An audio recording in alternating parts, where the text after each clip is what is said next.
اللہ کے محبوب نے ارشاد فرمایا، اگر تم اللہ پر توکل کرنے کا حق ادا کرو وہ تمہیں ایسا رزق دے جیسا پرندوں کو دیتا ہے کہ جب وہ صبح اپنے گھونسلے سے نکلتے ہیں تو خالی پیٹ ہوتے ہیں۔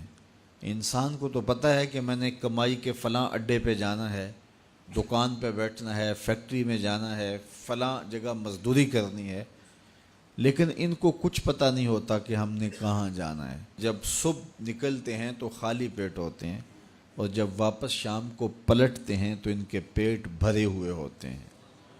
پھر جس کی جو ضرورت ہے اللہ اس کو وہ نصیب کرتا ہے۔ سارے پرندے ایک جیسی غذا نہیں لیتے، اسی طرح مختلف جو اللہ تعالیٰ نے مخلوقات پیدا کی ہیں ان سب کی اغذیہ ایک جیسی نہیں ہے۔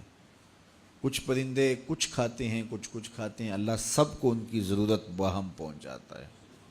بلکہ میں کہا کرتا ہوں یہ جو ہنس ہے یہ دنیا کے اندر لاکھوں کی تعداد میں، کروڑوں کی تعداد میں پائے جاتے ہیں، اور یہ سچے موتی کھاتے ہیں، اور ہم اگر کسی دوائی میں استعمال کرنے کے لیے ہمیں مطلوب ہوں تو ہزاروں لاکھوں روپے دے کے ہم کسی سے لیں تو پھر بھی بعض کا یقین نہیں ہوتا کہ یہ خالص ہیں یا ناخالص ہیں، لیکن اس جانور کو اپنے پیٹ بھرنے کے لیے یہ موتی روزانہ صبح و شام چاہیے ہوتے ہیں، اور ایک جانور نہیں، دنیا کے اوپر کروڑوں ہیں، میرا رب ہر روز ہر ایک کی ضرورت کو پورا فرماتا ہے۔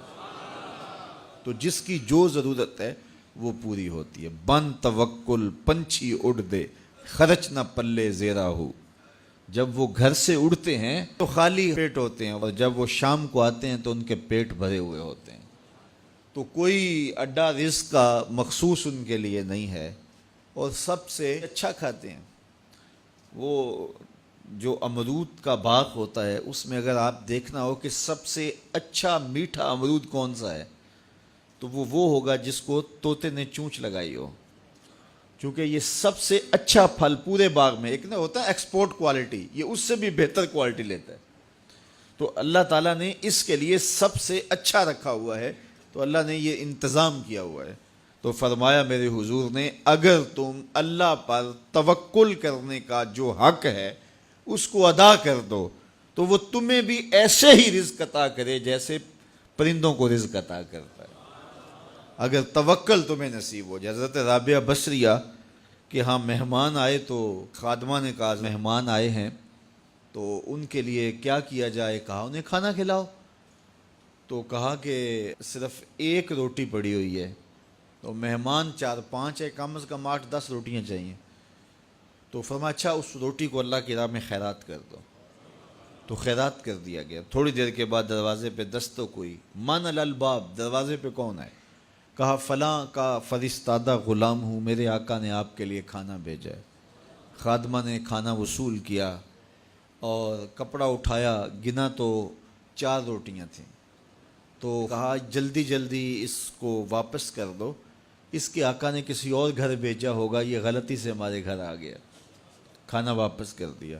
پھر دروازے پہ دستک ہوئی، پوچھا من دق الباب، دروازہ کس نے کھٹکھٹایا؟ کہا فلاں کا فرستادہ غلام ہوں۔ خادمہ نے کھانا وصول کیا، حضرت رابعہ نے کپڑا اٹھایا تو گنا تو 6 روٹیاں تھیں، کہا اس کے آقا نے کسی اور ہاں بھیجا ہوگا، یہ غلطی سے ہمارے گھر آ گیا۔ کھانا واپس کر دیا۔ پھر دروازے پہ دستک ہوئی تو پوچھا دروازے پہ کون ہے؟ کہا فلاں آقا کا بھیجا ہوا غلام ہوں، اور انہوں نے کہا یہ کھانا حضرت رابعہ کو دے کے آنا ہے۔ تو خادمہ نے وصول کیا، حضرت رابعہ نے کپڑا اٹھایا، گنا تو 10 روٹیاں تھیں، کہا ہاں یہ کھانا ہمارا، اس کو رکھ لو اور مہمانوں کو کھلا دو۔ کہا حضرت پہلے 2 بھی تو آپ کا ہی نام لیتے تھے اور اسی دہلیز پہ آئے تھے۔ کہا میرے رب کا وعدہ ہے جو 1 دیتا ہے میں اس کو 10 دیتا ہوں۔ تو پہلے 4 روٹیاں تھی، پھر 6 روٹیاں تھی، میں نے کہا مالک 10 دے گا تو تیری بندی وصول کرے گی۔